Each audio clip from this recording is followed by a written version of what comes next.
Hello tout le monde! Une petite vidéo rapide sur la présentation de ma robe Angélique Marquise des Anges que je vais terminer je pense aujourd'hui puisqu'il ne me reste qu'à coudre la doublure du corsage là à ce niveau-là, au niveau de la jointure à l'intérieur, donc vous ne le verrez pas. Et puis à poser deux rubans avec des passes-rubans ici. Malheureusement je ne peux pas le faire tout de suite, je les ai commandés il y a 10 jours, je pense les recevoir dans pas trop longtemps.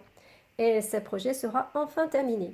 Un petit mot sur cette robe, c'était un rêve d'enfant de la réaliser puisque j'adorais Michel Mercier et donc Angélique Marquise des Anges. Donc je suis ravie, je suis enchantée de pouvoir incarner ce personnage bientôt lors de ma séance photo.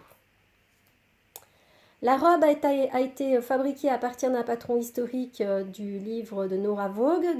C'est une robe qui date de 1780, donc un modèle anglais. À savoir qu'il n'y a rien d'historique dans les robes d'Angélique Marquise des Anges.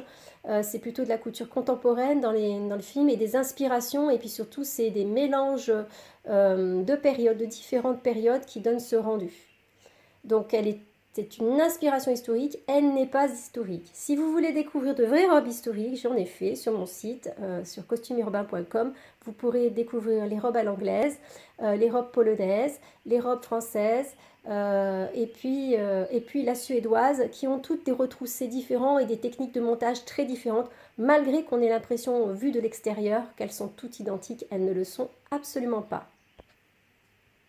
Alors j'ai passé un an à potasser ce sujet parce que à la base j'ai fait beaucoup de couture historique. Ça m'a permis d'apprendre beaucoup de techniques de montage qui me servent maintenant pour fabriquer mes costumes, pour que ce soit le plus joli et puis le plus vrai possible, avec des finitions très propres. C'est ce que je dis toujours, il faut absolument que l'intérieur soit identique à l'extérieur. Il n'y a pas de cache-misère chez moi.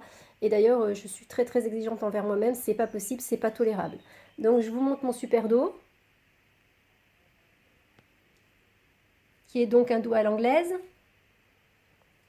Malheureusement, j'ai dû sacrifier une partie de la traîne puisque lorsque j'ai reçu mon tissu, il y avait un gros trou en bas. Donc, j'ai pas eu de chance. J'ai été obligée de couper la robe. Bon, je pense que ça gêne pas. Au contraire, j'ai l'impression que ça lui donne un joli tombé. Donc, c'est peut-être pas plus mal, vu que c'était un tissu d'ameublement un peu lourd.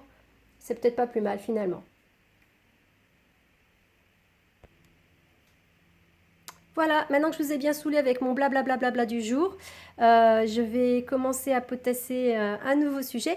D'ailleurs, je vais vous mettre un sondage, vous aurez le choix entre deux projets et je vous invite à voter pour me dire lequel des deux projets vous voulez que je démarre, en sachant que de toute façon, durant l'été, ce grand projet de l'été, je ferai sans doute les deux. Je vous souhaite une très bonne journée, je vous fais plein de bisous, ciao ciao ciao.